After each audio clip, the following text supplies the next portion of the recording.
He was almost blind. They say it happens when you've been punched too many times. But his hands were stone.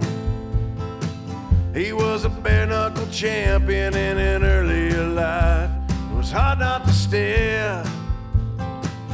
Had his busted up nose and cauliflower ears. When he'd smile at me and say the toughest fighters have their souvenirs.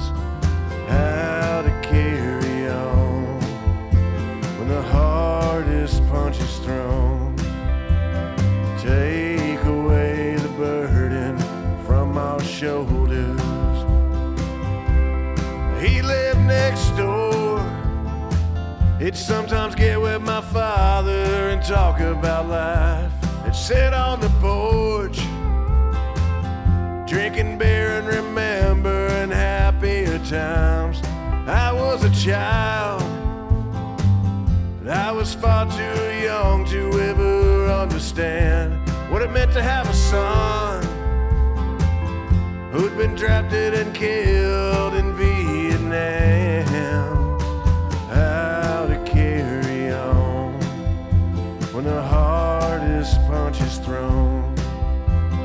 Take away the burden from our shoulders.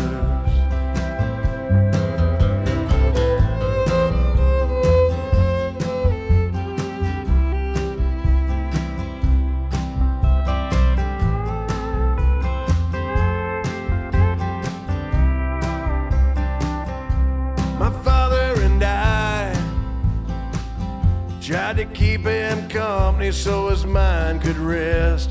On Saturday nights, huddled around a black and white TV set, we all stood and cheered when Holly knocked out Foreman that night in Zaire.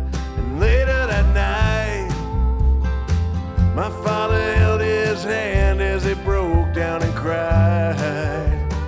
How to carry on when the hardest punch is thrown. Take away the burden from our shoulders.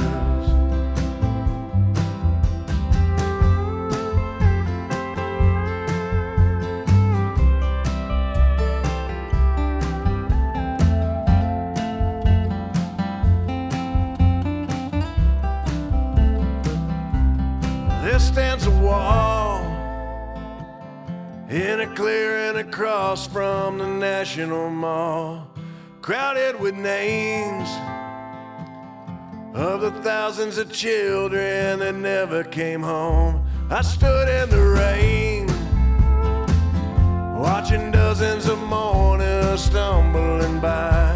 When I saw his name, I felt the ghost of our fathers kneeling at my side.